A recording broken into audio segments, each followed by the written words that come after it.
I thought that I was at the end of my story.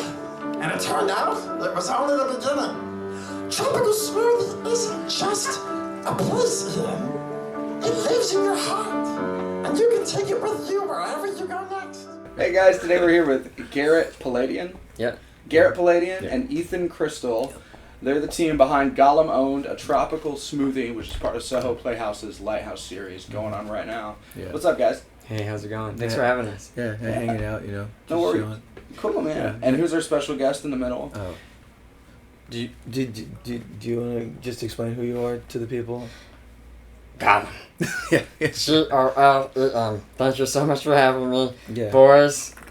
Love you guys. Yeah. So happy to be here. I don't have much time because I gotta be on a plane to gotta go back to the island. Yeah. Taking a long vacation. Aruba, that island. Oh. Aruba. Yeah. It's his summer homes up there, and It's beautiful this time of year. when he's not doing the show, that's where he spends his time. Beautiful beaches. Oh yeah. Beautiful people. Yeah. You sent me some pictures from there. They're very blurry, but it looks like it would be beautiful. Yeah, I got one of those old phones. Yeah. How old? The ones in the cars.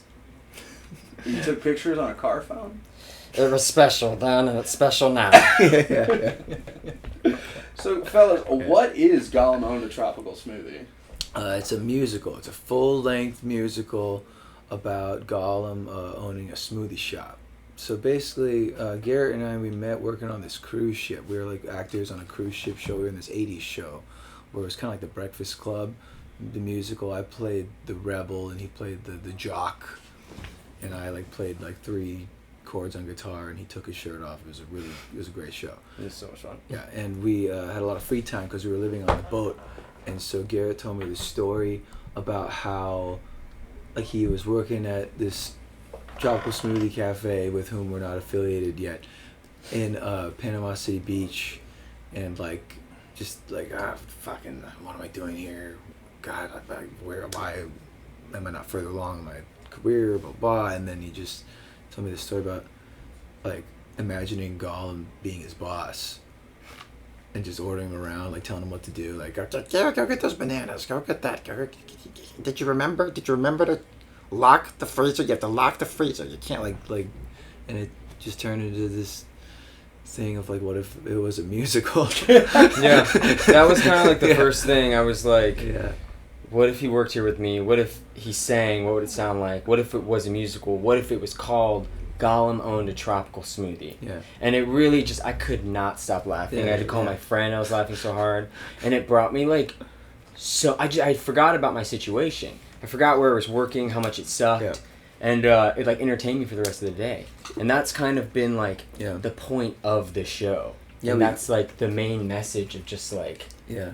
Because it's about a kid that's working at the smoothie shop, and he's I'm moving from place to place, and my family's kind of a lot of things that coming of age main characters have. A lot of those types of problems. My parents aren't in the picture. I'm moving around a lot. I haven't found my footing. I don't know what my destiny is. And my boss is Gollum. That's kind of weird too, I guess. Yeah.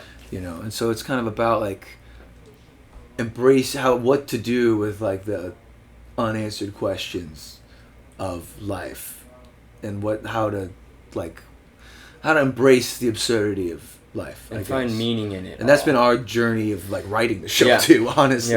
Finding it, because we did it because we put it up in the crew bar on the ship as something to do for fun, because we had some time, and we were we wrote this opening number to this 10-minute long presentation, and we had a crossover, which meant the ship was crossing from the south, from Florida up to New York, and so we had this kind of these days off where we had a little bit of extra time, and so they let us use the crew bar during the day to do this little presentation in there, and we got a response we didn't expect. There was definitely there was something that this show was about that we didn't understand at the time. No, we were oh, this is funny, and this is a fun joke for us, and people were this is where can I see more? What do I do? And we kind of looked at each other, and we're okay, let's finish it. Let's do this presentation here. Let's submit to this festival. Oh shit, we won the festival. Let's go in this writers group. It turned into, it became it kept showing us that we had to keep going with it. And it kept You know? making people feel the same initial feeling that we felt Yeah. when we were like writing it, talking about it. And so that's the only reason we kept going. I mean, after that first reading, had people not liked it as much, you'd be like, well, that was fun. Let's continue drinking and like living our drinking, lives in the boat. auditioning for small roles in commercials and out of town theaters, doing Hello Dolly or something. And I just it's no it's disrespect crazy. to that. That there's been so much to this whole journey. The fact that we're still doing it. I mean, even last night we were. Oh my god! Last night, we opened at Soho Playhouse last night for the second round of this Lighthouse series, and it's just. Before we went on, I just like kind of looked at you, and in my head I was like, "Are we really gonna pull this off again? Like, are we gonna be able to recreate this thing?" And it just happens every time. It's like a magic trick that we didn't know we could do until we did it.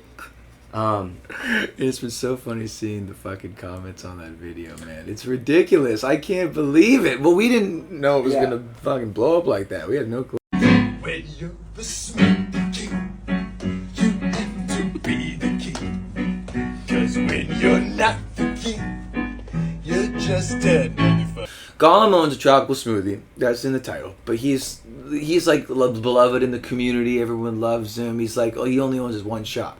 But there's this big douchebag guy named Smeagol. Now, Smeagol's not a nice guy. Smeagol owns this mega corporate chain that's kind of taking over the entire southeast corridor. And it's called Smoothie Kingdom. It's Smeagol, and Gollum is the last independent smoothie shop in the entire region. Smoothie wants to take over this tropical smoothie and throw him out of business. And so that's how this main character, Kid Ian, finds like what he thinks is his destiny. Is I'm going to save the shop for Gollum. That's why I'm here. That's why I've moved around so much. That's my destiny, to save the shop for Gollum. And so the Smeagol, that clip is from this song where Smeagol is like, singing about how he wants to, be the king. The song's called "Return of the King," and it's like it's about. He wants to take over. I want that tropical smoothie. I want to, slaughter everything that comes between me and that tropical smoothie. We find out the real plot of the show in that number. Yeah, it's the third number in the show, and that's where you're like, oh, that's what this thing's about. Yeah. That's the journey these characters are about to go on. It seems like you set up your antagonist right about there. Yeah. Who So we're fighting against. Yeah. And so that's who he is. Yeah, that's Smeagol. That's where I know people. Some say they look similar. They go, is that Gollum? Is that no? They're totally different people. Any similarity is a complete coincidence. It's totally like there's like that's just like it's a thing that people do like in their mind, So we just try to. We're trying to explain as much as we can that it's not. They're different. They're not the same. They're not what was the question? Letters. I love to look at pictures. Here, you can look at here. What do you think, Colin? Which one do you want to do next? How big is it? What? You wrote that down. You know how big is it? It was actually my first specifically to ask for Gollum. You ask him how big. It's insane. Let's see. Greatest. He's had to deal with this his whole career. He's like, it's always the skinny guys. It's always the skinny guys. How long has this project been in development? How did it start? Oh, we covered that one. That's good. You're better at this than I thought. When has been the greatest? You with your eye. What has been the greatest reward of the process so far? Working with y'all. Damn, this is hard. Yeah, I know. It's I'm like, Garrett, how about you do Gollum this time? It's like, and you're like, you have to be with your arm up for like 2 full hours. Oh, dude, yeah, this has been crazy. Have y'all traded off? We did them in the back. Yeah. Sometimes we'll take them out in the park and stuff, and we'll trade off. Yeah. We'll switch it up. Just like on a day off. Or? Oh yeah.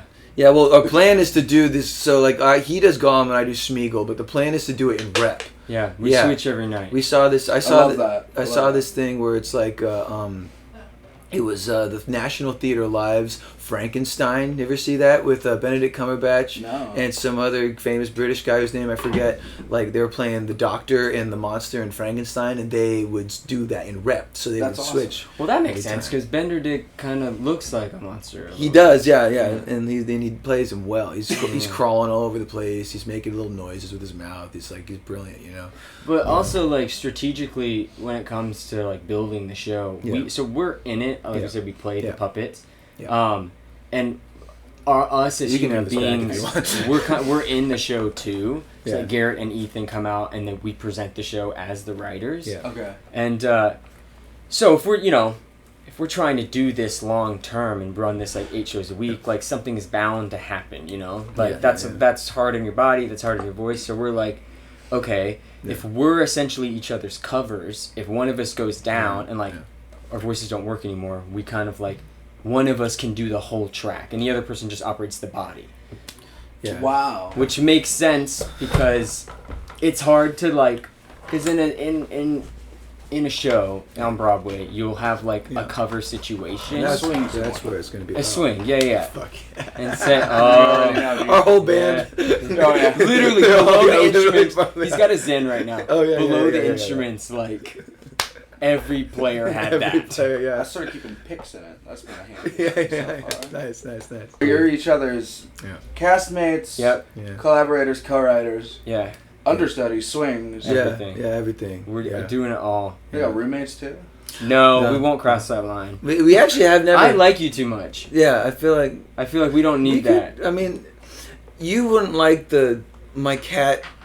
I would have to keep the cat litter in the bedroom to where it is now. Yeah. Let me make this very simple.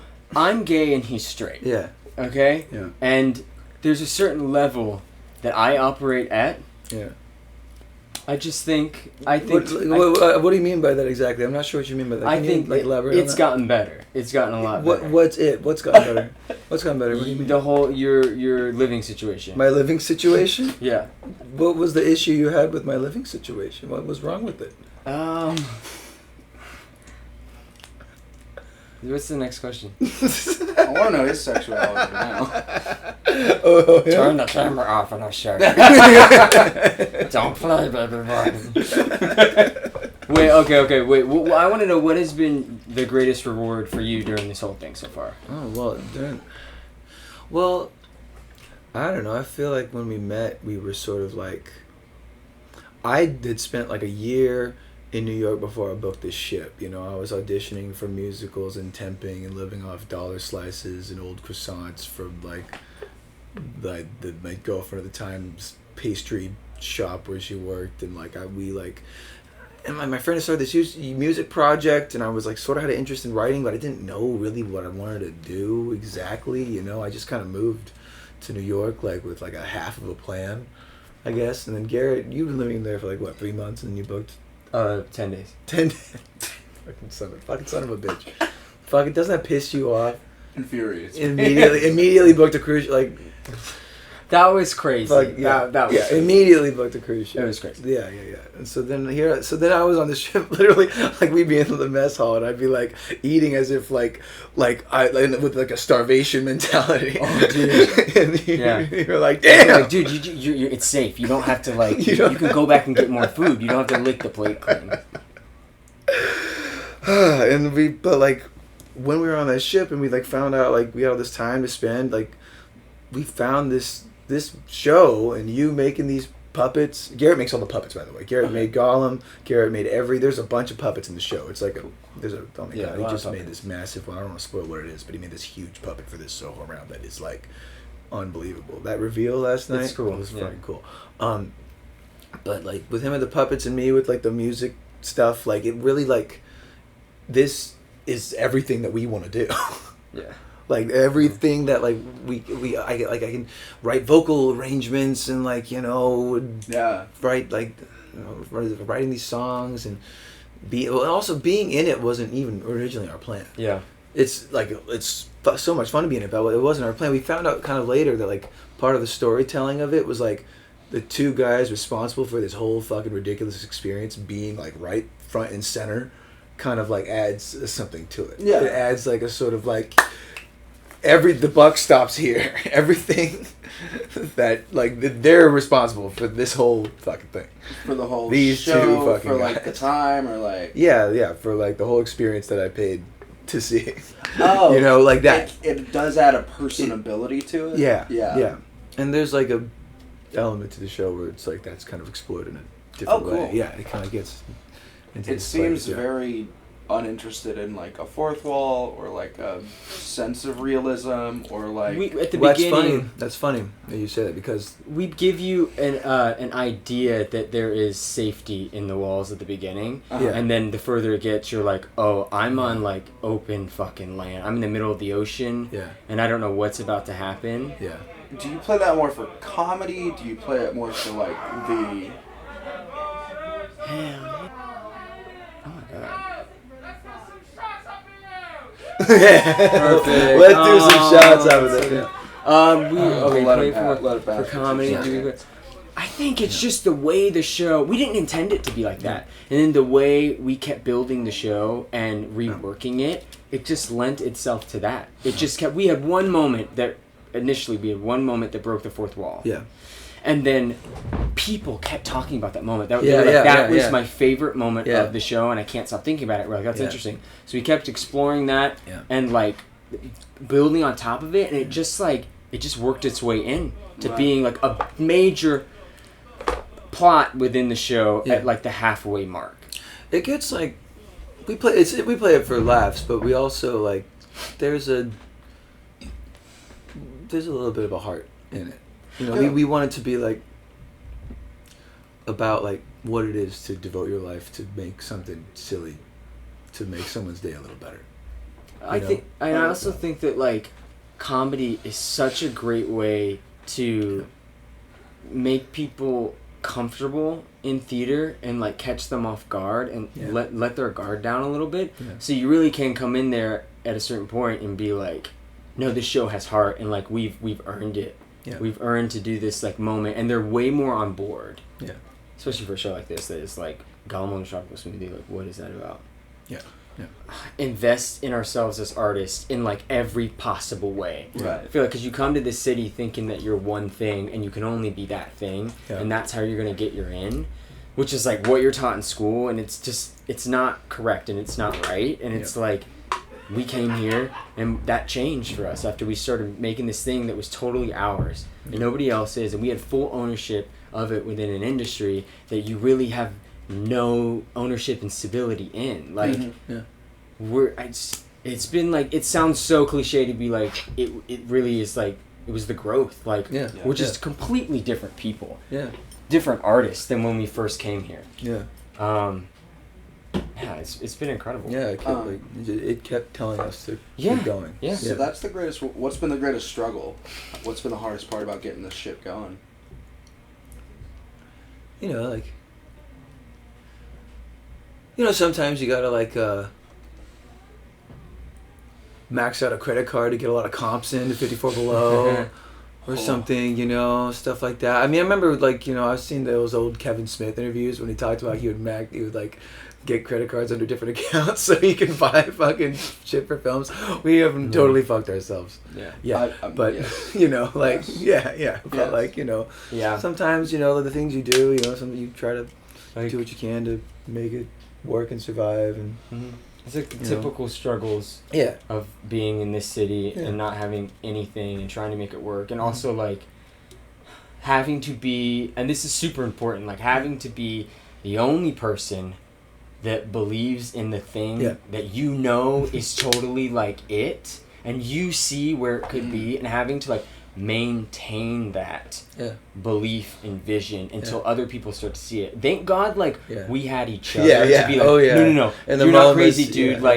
There would be days where like I'd be like, I can't fucking do this anymore, dude. Why are we even doing this? And then the other person would be like, we're doing it because like we're getting there, and be like, oh fuck, you're right. Like, but like I can't imagine having to do that on your own. It would be 10 times harder. That's crazy. Yeah, we always like, especially like during like some of the middle parts of the doldrums or stuff where we'd apply and not get something. Or like we were trying to do a reading and we have no money or something. Like we would like, we had each other to lean on. For that, and then that's kind of like, and we wrote it all into the show. It's kind of beautiful. How old are you guys, if you don't mind? 45. I know. I just turned 33. I'm 30. I'll 31 on Wednesday. Yeah, on Wednesday. Yeah. We're both July babies. I see a lot of young creators with like ideas that are similar in wackiness but Yeah. lack the experience for the execution. Yeah. Kind of leads me to this. What is something you wish someone had done for you or told you before you got started on this project that you can now give or tell to others? I wish someone would have sent me $1 billion.